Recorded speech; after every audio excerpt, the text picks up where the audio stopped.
कल 5 मई को पूर्व मुख्यमंत्री, आज के केंद्रीय मंत्री माननीय श्री मनोहर लाल जी का जन्म दिवस है। उनके उपलक्ष्य में एक ब्लड कैंप लगाया जा रहा है हारिया बाजार कैंप ऑफिस, एनडीए के ऑफिस में, हरियाणा लोकहित ऑफिस में। ये माननीय मुख्यमंत्री जी ने जो हरियाणा में काम किए, मैं तो ये कहूँगा कि सच में जो सेवक थे हरियाणा के, जो हरियाणा के निर्माता जो कहा जाते हैं, मैंने तो देखा नहीं हरियाणा का निर्माता अगर सच में कहा जाए सही सेवक, तो माननीय मनोहर लाल जी थे। उन्होंने जो काम किए हरियाणा के लिए, आज हरियाणा में हमारे हज़ारों बच्चों को जो नौकरी मिली है, ये उनकी देन है, बिना पर्ची बिना खर्ची के। और ये बिना पर्ची खर्ची की जो रीत माननीय मनोहर लाल जी ने चलाई, आज वो हरियाणा में नहीं पूरे हिंदुस्तान में चल रही है। ऐसे आयुष्मान कार्ड के अंदर जो उन्होंने कार्ड का काम किया, और एक जो गरीबी रेखा थी, चाहे केंद्र सरकार की 1,20,000 थी, लेकिन मनोहर लाल जी ने देखते हुए हरियाणा में 1,80,000 करी। उसको देखते हुए और भी प्रांतों में, अपनी स्टेटों में लोग कर रहे हैं। माननीय मुख्यमंत्री जी ने जो काम किया हरियाणा के अंदर, सही निर्माता तो वो थे जो जिन्होंने काम किए। और मैं तो ये कहूँगा कि जो उन्होंने 10 साल की राजनीतिक में उन्होंने जो काम किए, जो 25-30 साल के जो राजनीतिक है, जो लोग पूर्व मुख्यमंत्री रहे हैं, शायद उनके पास भी जितना डाटा उनकी उंगलियों पे नहीं था जितना मनोहर लाल जी के पास डाटा था। हर डिपार्टमेंट का डाटा उनके मुँह याद था और उनकी उंगलियों पे था। और उन्होंने जो हरियाणा में काम किया है, तो उसी के अंदर सद्भावना रूप में हम कल उनका जन्मदिवस यहाँ मनाने जा रहे हैं। तो मैं मेरे सिरसा वासियों से, मेरे परिवार से ये कहूँगा कि कल बढ़ चढ़ कर सुबह 10 बजे यहाँ ज़्यादा से ज़्यादा संख्या में पहुँचें और एक ये ब्लड कैंप में अपना हिस्सा ले। और आज एक ब्लड की जितनी कीमत है, एक जान बस्ती है, तो उसके अंदर अपना हिस्सेदार बने। और मुख्यमंत्री जी को एक, वैसे तो सद्भावना रूप में जो मना रहे हैं, लेकिन ये मुख्यमंत्री जी को चाहे वो किसी भी रूप में, ये एक साक्षात उनको बढ़ावा भी मिलता है और एक आशीर्वाद भी मिलता है कि जिन्होंने हरियाणा के लिए इतना काम किया, तो हमारा फर्ज बनता है कि हम उनको ऐसे ब्लड कैंप वगैरह और ऐसे सद्भावना रूप में उनका जन्मदिवस मनाएं। अभी अभी गोविंद जी आपके नेतृत्व में बीजेपी और एचएलपी ने पार्षद का चुनाव जीता, तो 32 वार्ड और 31 गांवों की कैसी उपस्थिति रहेगी? देखिए, मैं ये कहूँगा कि अभी अभी जो पीछे चुनाव हुआ है, और उस चुनावों में आपने देखा कि हरियाणा के अंदर किस तरीके से बीजेपी आई है।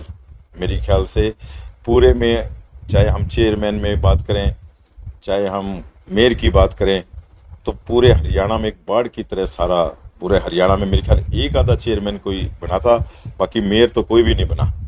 वो भी एक मतलब आज़ाद पार्टी का बना है, किसी पार्टी का नहीं बना।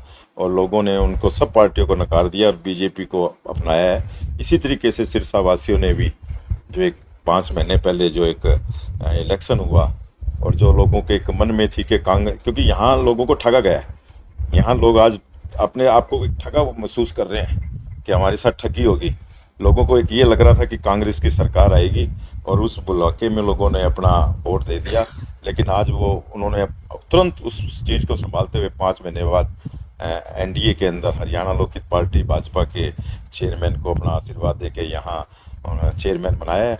और वीर शांति स्वरूप जी एक निष्पक्ष काम कर रहे हैं और बहुत अच्छा काम कर रहे हैं।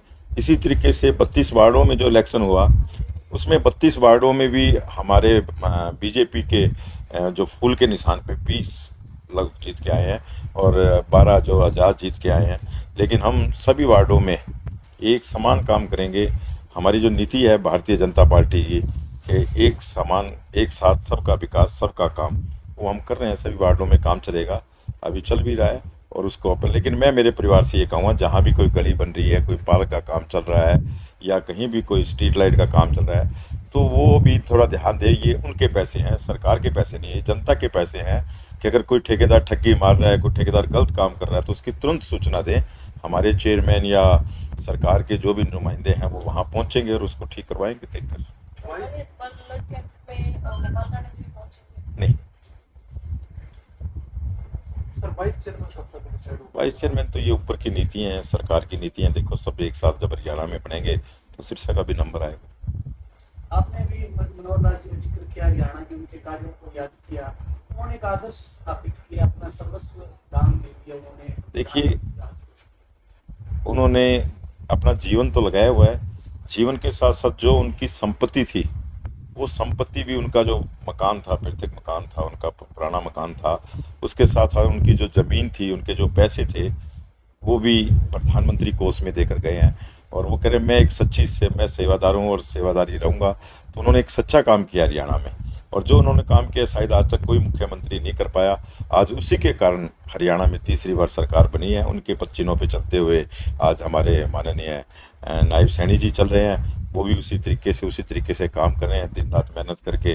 तो हरियाणा के अंदर जब भी, मैं तो ये कहूँगा कि लोग अब देख रहे हैं आप, एक हमारे पास इतने लोग आते हैं कि मुझे ज्वाइन करवा लो, मुझे ज्वाइन करा लो। एक बाढ़ सी आई हुई है कि कांग्रेस के लोग भूल गए, कांग्रेस ख़त्म हो चुकी है और उनको छोड़ कर वहाँ भारतीय जनता पार्टी को लोग अपना रहे हैं। और भारतीय जनता पार्टी जो काम कर रही है वो शायद आज तक किसी पार्टी ने नहीं किया। ताऊ मनोहर लाल जी का एक उन्होंने कहावत थी कि हरियाणा एक हरियाणवी एक, तो इस तरह पे आप क्या संदेश देना चाहिए? देखिए, हरियाणा एक हरियाणवी एक, सबका साथ सबका विकास जो लेके चले, आज वही नीति पे माननीय नायब सैनी जी काम कर रहे हैं और पूरा हरियाणा एक है। पूरे हरियाणा में एक समान विकास चल रहा है, एक समान काम हो रहा है। पानी की समस्या चल रही है, हर बार में पानी की कमी हो रही है। देखिए, आपने देखा कि हमारे मुख्यमंत्री जी लगातार पंजाब के मंत्रियों से बात कर रहे हैं, मुख्यमंत्रियों से बात कर रहे हैं, बैठ के कर रहे हैं। एक ये पानी को उन्होंने, पंजाब सरकार ने रोका, ये गलत काम किया है। पीने के पानी का सबके ऊपर हक है और सबको मिलना चाहिए। एक राजनीतिक, अलग तरीके की राजनीति कर रहे हैं वो, ऐसी घटिया राजनीति उनको नहीं करनी चाहिए। इंसानियत की राजनीति करनी चाहिए, कहीं इंसानियत भी जिंदा है।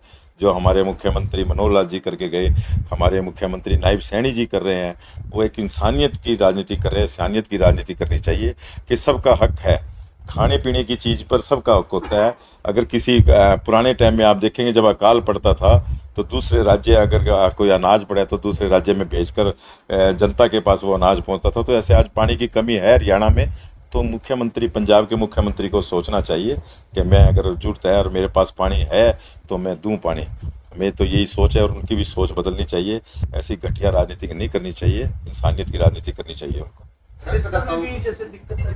पानी की दिक्कत देखिए पूरे स्टेट में ही है, लेकिन मैंने सिरसा वासियों को 5 ट्यूबवेल अभी लगा के दिए हैं जो 4-5 दिन में शुरू हो जाएंगे, और 10 ट्यूबवेल हमारे मंजूरी पे गए हुए हैं। अगर सरकार से मंजूरी अगर जल्दी नहीं आई तो वो मंजूरी भी नहीं आई तो गोपाल कांडा जी के कोष से 10-12 ट्यूबवेल सिरसा के अंदर पानी की कमी नहीं रहने देंगे। पानी सभी जगह मिलेगा, सबको मिलेगा। अगर उसके बाद भी अगर कहीं जरूरत पड़ी तो श्री तारा बाबा चैरिटेबल ट्रस्ट से टैंकर मंगवाकर टैंकर से सप्लाई देंगे। पानी की कमी नहीं आने देंगे सिरसा में। रक्तदाताओं को सम्मानित करने के लिए क्या विशेष प्लानिंग बनाई? अभी वो सुबह बताएंगे, कल आप देखें। हमारे रहते आप बेरोजगार क्यों हैं? सरकारी नौकरी की सबसे अच्छी तैयारी, सबसे अच्छे अध्यापक, सबसे कम फीस, हरियाणा का नंबर 1 कोचिंग सेंटर ICS